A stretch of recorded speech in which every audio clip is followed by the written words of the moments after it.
성도 여러분 반갑습니다. 오늘도 우리 주님과 동행하는 복된 하루, 즐겁고 행복한 하루가 되신 줄로 믿습니다.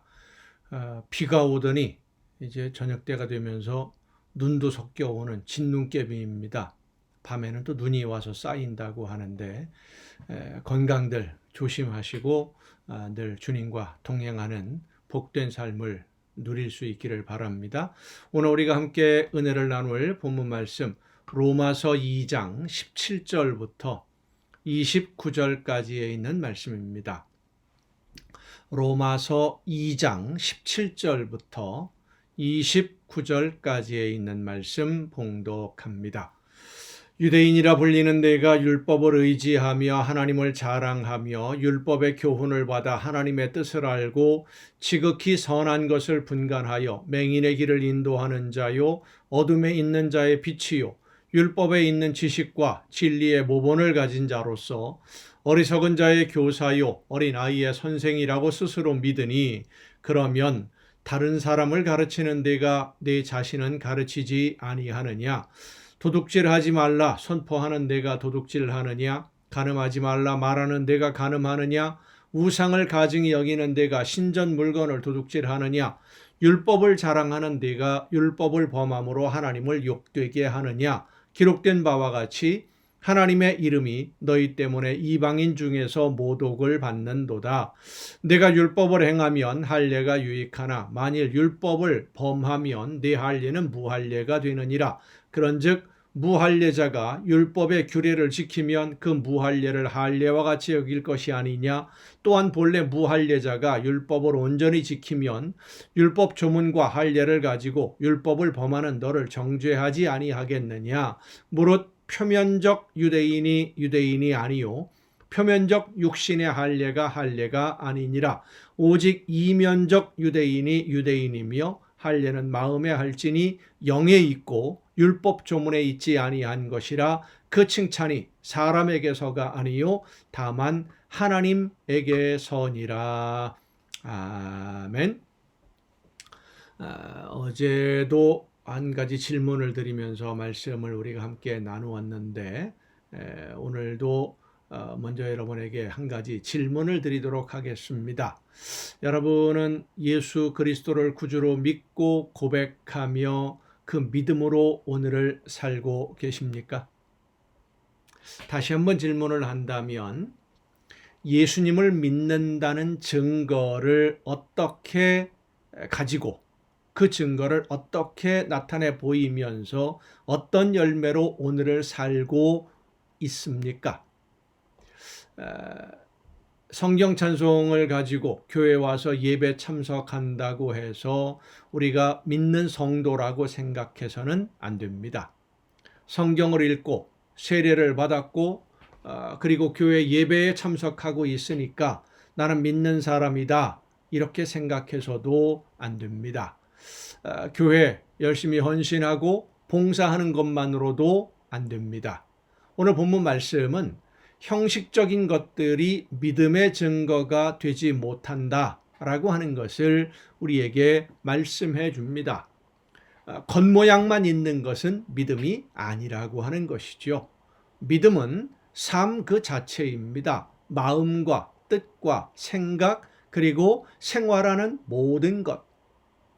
예수님께서 나를 대신해서 십자가에서 목숨을 버리셨다는 것을 정말로 믿는다면 이제 내가 그러면 나를 대신해서 목숨 버리신 예수 그리스도를 위해서 이 세상을 어떻게 살아야 할까? 나를 대신해서 목숨 버리신 예수님이 나를 통해 이루고자 하시는 일이 과연 어떤 일일까? 이것을 알아야 되지 않겠습니까? 물론 우리의 지혜로는 그것을 알지 못합니다. 그래서 기도해야 되는 겁니다. 하나님, 성령의 역사하심으로 나에게 지혜를 주시고 깨달아 알게 해주셔서 예수님을 대신해서 내가 오늘을 어떻게 살아야 할지 깨달아 알게 하여 주옵소서. 그리고 성령께서 깨달아 알게 해주시는 대로 마음에 감동받는 대로 그 모든 일들을 이루기 위해서 최선을 다하며 노력하는 그런 신앙생활, 우리가 아무리 노력해도 하나님이 말씀해 주시는 대로 성령의 깨달음을 주시는 대로 온전하게 살지를 못합니다. 살아내지를 못해요. 여러 가지 어려움도 있고 장애물도 있고 우리의 능력이 부족하기 때문에, 그리고 사탄의 방해 때문에 하나님이 원하시는 뜻이 무엇인지 알면서도 살지 못할 때가 많이 있죠. 그래서 또 기도하는 겁니다. 하나님의 말씀대로 깨닫고 깨달아 알게 해주셨고, 그래서 그 말씀대로 내가 순종하려고 하는데 이런 어려움이 있습니다. 이런 힘든 문제가 있습니다. 성령이시여 나를 붙들어 주옵소서, 도와주옵소서. 그렇게 믿음으로 기도하며 하나님의 약속을 믿고, 그럼에도 불구하고 어려움에도 불구하고 하나님이 원하시는 뜻대로 순종하고 실천하는 그러한 삶을 살아내는 사람들을 하나님의 자녀, 성도라고 하는 것입니다. 거룩한 무리들, 안디옥 교회에서 그리스도인이라고 불렸던 것이 바로 안디옥 교회 성도들이 그렇게 신앙생활을 했기 때문입니다. 우리 모두는 나를 향하신 하나님의 뜻을 알기 위해서 많이 기도해야 됩니다. 제가 늘 말씀을 드립니다마는 우리의 기도 중에 가장 중요한 기도는 내 문제를, 개인적인 문제 해결해 달라는 기도, 혹은 자녀들의 미래를 위한 기도, 여러 가지 기도가 있겠습니다마는 그보다 더 중요한 것은, 제일 먼저 해야 될 기도는 하나님은 나를 통해서 어떤 일을 이루기를 원하십니까? 내가 어떤 일을 하기를 원하십니까? 내가 어떤 사명을 감당하기를 원하십니까? 나에게 깨달아 알게 하여 주옵소서. 이 기도가 가장 중요한 기도예요. 이 기도가 우리의 신앙생활의 출발입니다.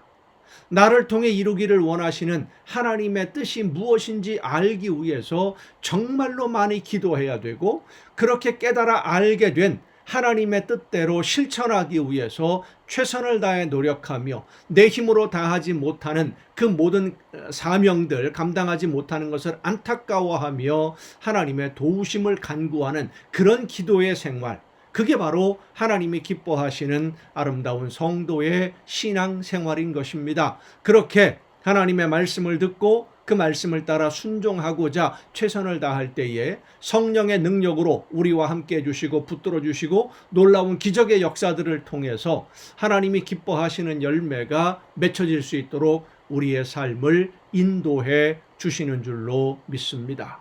겉모습은 예수 믿는 사람인데, 신앙생활하는 성도인데, 실제 그 마음과 뜻과 생각, 모든 생활들이 하나님의 자녀답지 못한다고 한다면 오히려 하나님의 영광을 가리는 것이 될 수 있겠지요. 그렇게 되지 않기 위해서, 하나님 앞에 자랑스럽게 설 수 있기 위해서 날마다 최선을 다해 기도하며 하나님이 기뻐하시는 뜻을 깨닫고 그 말씀대로 순종하며, 겉으로 형식적으로 드러나는 신앙생활이 아니라 정말 진심으로 주님과 동행하며 그 안에서 평안함과 기쁨을 누리는 여러분 모두가 될 수 있기를 간절히 바랍니다. 기도하시겠습니다. 크신 사랑으로 오늘 연약한 저희들의 삶을 은혜 가운데 지켜주시며 말씀해 주시고 인도해 주시는 아버지 하나님, 하나님이 기뻐하시는 뜻을 성령의 역사하심을 통해 깨달아 알게 해주시고 그 말씀을 따라 순종의 걸음을 걸을 수 있도록 오늘도 저희들을 이끌어 주심을 감사드립니다. 하나님이 원하시는 뜻, 나를 통해 이루기를 원하시는 그 모든 일들을, 모든 계획들을 깨달아 알게 해주셔서 그 뜻대로 순종함으로 하나님이 원하시는 아름다운 열매가 풍성하게 맺혀지는 우리 모두의 복된 신앙생활이 되게 하여 주시옵소서. 그 열매로 인하여 하나님께는 영광을 돌리며 하나님이 주시는 더 많은 은혜의 선물로 풍성한 복을 누리는 우리 모두가 되게 하여 주시옵소서. 이 모든 말씀을 예수님의 이름으로 기도하옵나이다. 아멘. 오늘 우리가 함께 통독할 하나님의 말씀, 마태복음 21장부터 함께 통독하시겠습니다. 마태복음 21장부터 보면 예수님이 이제 예루살렘에 입성하는 장면부터 나오게 됩니다. 예수님의 예루살렘으로 가시는 발걸음은 죽음을 향한 발걸음이었지만은 제자들이나 백성들의 기대는 왕으로 오시는 메시아를 맞이하는 그런 분위기였습니다. 그리고 그런 분위기에 위기감을 느끼는 바리새인들 또 제사장들의 무리가 이제 한 마음으로 결탁해서 예수를 함정에 빠뜨리려고 준비하고, 그렇지만 예수님은 그들을 피하거나 완곡한 표현으로 이렇게 애둘러 표현하시기보다는 오히려 더 바리새인들을 향해서 제사장들, 서기관들, 율법사들, 이런 학자들을 향해서 더 직접적인 표현으로 그들을 자극합니다. 공격을 하지요. 결국 정면 대결의 극한 상황으로 예수님이 오히려 몰고 가시는 그런 모습을 보게 됩니다. 예수님이 마지막 예루살렘에서의 행적과 가르침들을 본다면, 그리고 예루살렘에서의 그 당시의 바리새인들, 서기관들, 제사장들, 사두개인들, 이 사람들의 그 예수님을 대하는 태도를 본다면 좀 이해하기 어려운 부분들도 있어요. 뭐냐면 예수님이 아주 계획적으로 갈등을 유발하고 바리새인들의 감정을 도발하고 제사장들의 위기감을 고조시켜서 결국 그들이 예수님을 제거하기로 결의하고 행동에 나서지 않을 수 없도록 예수님이 만들어 가시는 그런 모습. 그런데 그 모든 모습들이 하나님이 계획하시는 십자가를 향해 걸어가시는 예수님의 모습이었다라고 하는 것입니다. 자, 마태복음 21장부터 우리가 함께 통독을 하시는데, 21장부터 통독하면서 하나님이 맡겨주신 사명을 감당하기 위해서 그 어떤 상황에서라도 담담하게 그 길을 걸어가는 예수님의 모습을 발견하고, 우리도 또한 오늘 나에게 맡겨주시는 그 사명을 담대하게 감당할 수 있기 위해서 성령의 도우심을 간구하며 예수님을 본받아 나아갈 수 있는 그런 마음의 다짐을 다시 한번 더 해보는 은혜의 시간이 될 수 있기를 바랍니다. 21장입니다.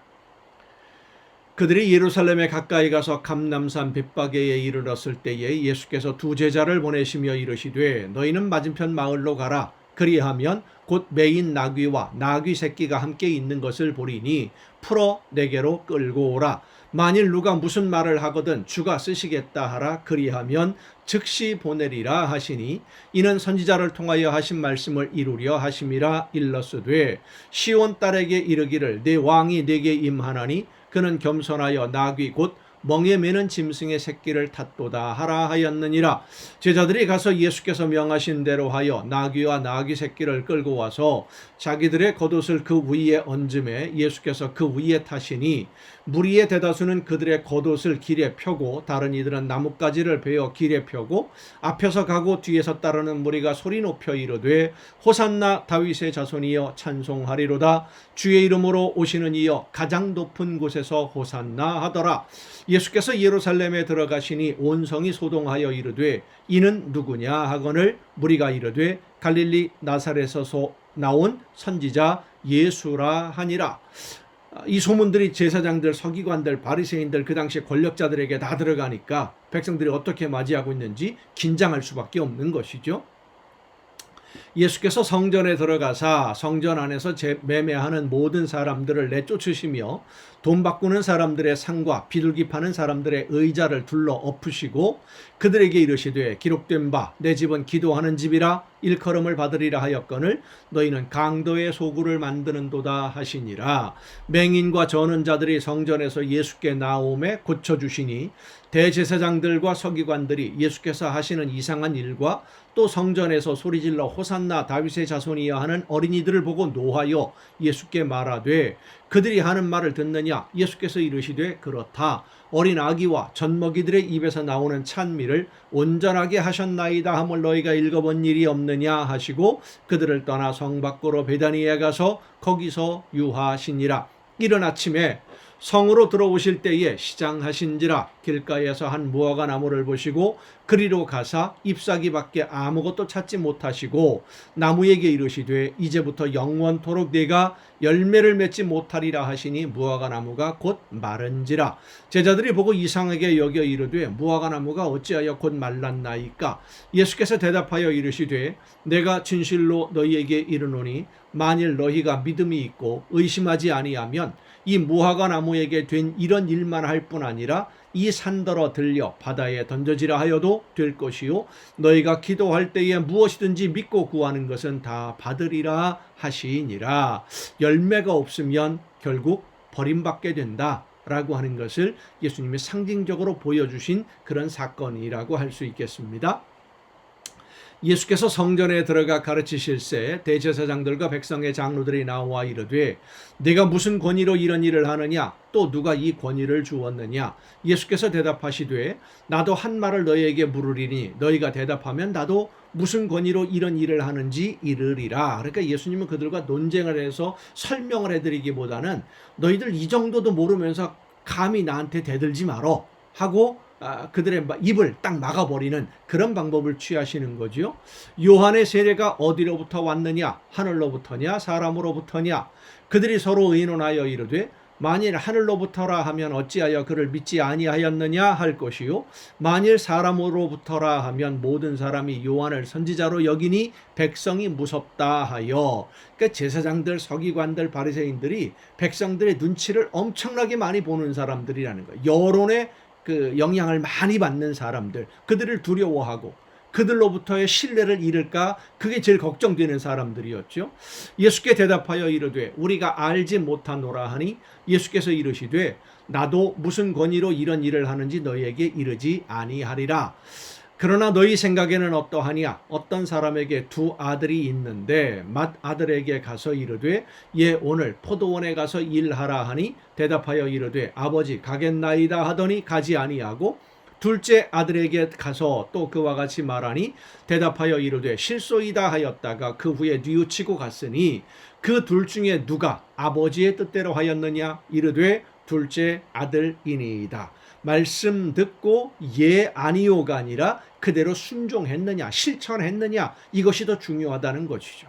회개하고 실천하는 것이 더 하나님이 보시기에 아름다운 열매다라는 것을 말씀하는 겁니다. 예수께서 그들에게 이르시되 내가 진실로 너희에게 이르노니 세리들과 창녀들이 너희보다 먼저 하나님의 나라에 들어가리라. 요한이 의의 도로 너희에게 왔거늘 너희는 그를 믿지 아니하였으되 세리와 창녀는 믿었으며 너희는 이것을 보고도 끝내 뉘우쳐 믿지 아니하였도다. 정면 대결로 지금 나아가는 모습들이죠. 제사장들과 바리새인들을 향해서.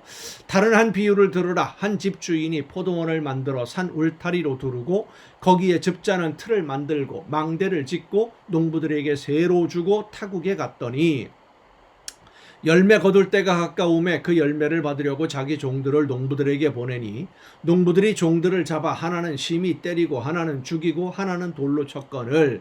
이런 있을 수가 없는 일이 벌어진 거죠. 그 당시 사회에서 이런 일이 있을 수가 있겠습니까? 오늘도 마찬가지지만 말이 안 되는 사건이 벌어진 겁니다.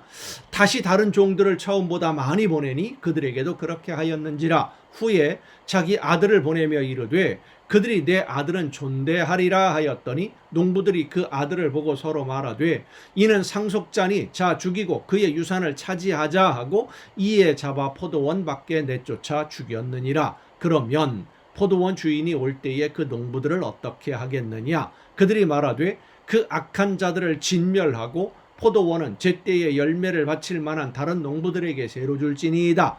예수께서 이르시되 너희가 성경의 건축자들이 버린 돌이 모퉁이의 머릿돌이 되었나니 이것은 주로 말미암아 된 것이요 우리 눈에 기이하도다 함을 읽어본 일이 없느냐. 그러므로 내가 너희에게 이르노니 하나님의 나라를 너희는 빼앗기고 그 나라의 열매 맺는 백성이 받으리라. 열매 맺는 백성, 말씀을 듣고 순종하는 성도들.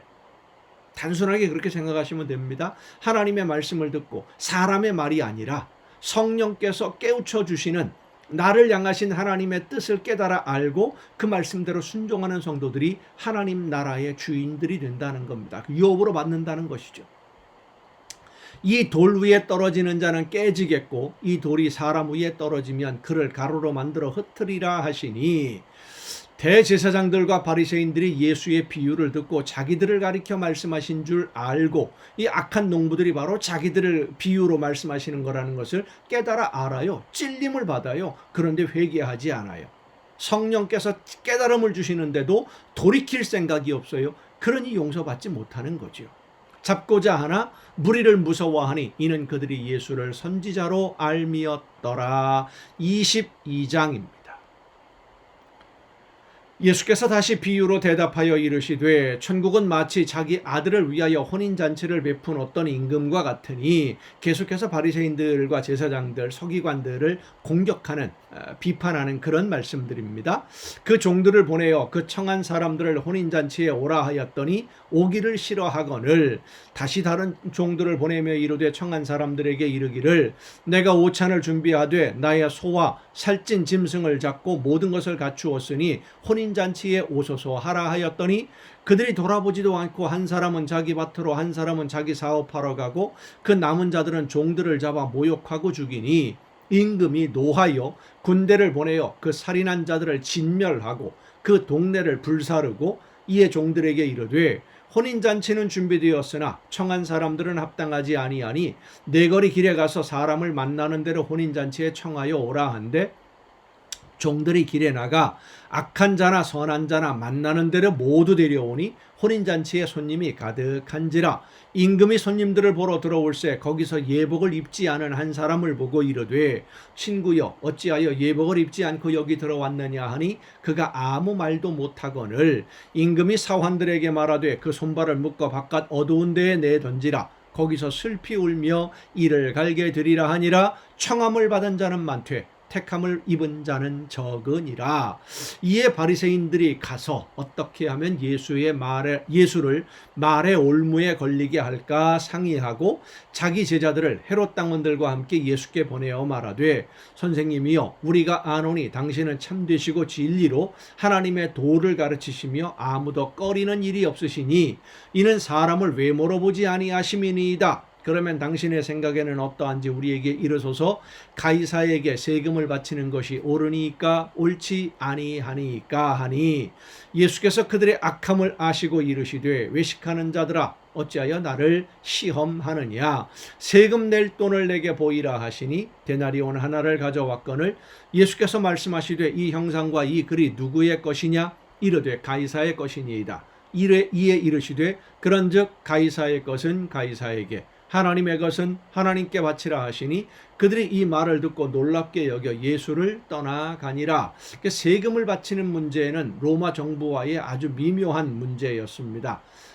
율법을 중요하게 여기는 바리새인들은 로마 정부에 세금을 바칠 필요가 없다라고 이야기하고 있었고, 헤롯 땅 사람들은 헤롯 왕의 신하들이나 마찬가지예요. 로마 정부에 협력하는 사람들이죠. 세금 바치지 않아도 된다, 하나님의 말씀대로만 산다 그러면 그들이 또 예수님을 범법자로 몰 수 있는 그런 올무를 파가지고 왔었는데, 예수님은 하나님의 것은 하나님에게, 가이사의 것은 가이사에게.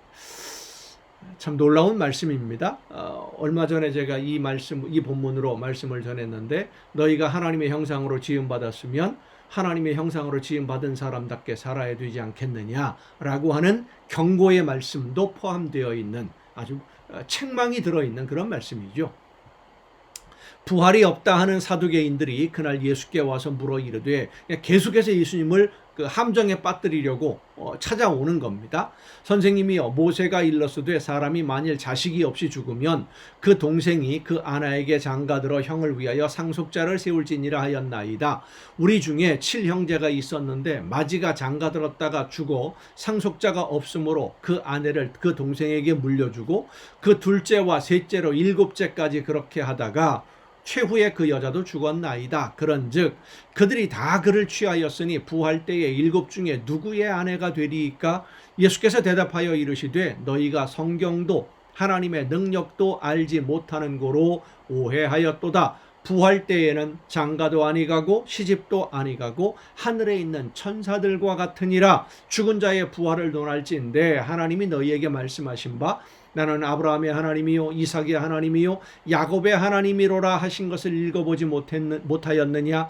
하나님은 죽은 자의 하나님이 아니요 살아있는 자의 하나님이시니라 하시니 무리가 듣고 그의 가르치심에 놀라더라. 예수께서 사두개인들로 대답할 수 없게 하셨다 함을 바리새인들이 듣고 모였는데, 사두개인들과 바리새인들은 서로 적대적인 좋지 않은 감정을 가지고 있었습니다. 왜냐하면 바리새인들은 율법을 중심으로 하나님의 말씀대로 순종해야지 로마 정부에 협력하면 안 된다. 왜냐하면 로마는 이방 우상을 섬기는 나라이기 때문에 그런 주장을 하던 사람들이 그 바리새인들이었고요. 사두개인들은 사도계 후예라고 불리우는 사람들인데 로마 정부에 협력하면서 이 세상에서 편하게 살아야지 뭐 그렇게 그 모난 돌처럼 그렇게 들이받으려고만 하느냐, 뭐 이런 생각을 가지고 있는 사람들이기 때문에 사두개인들은 부활도 없다.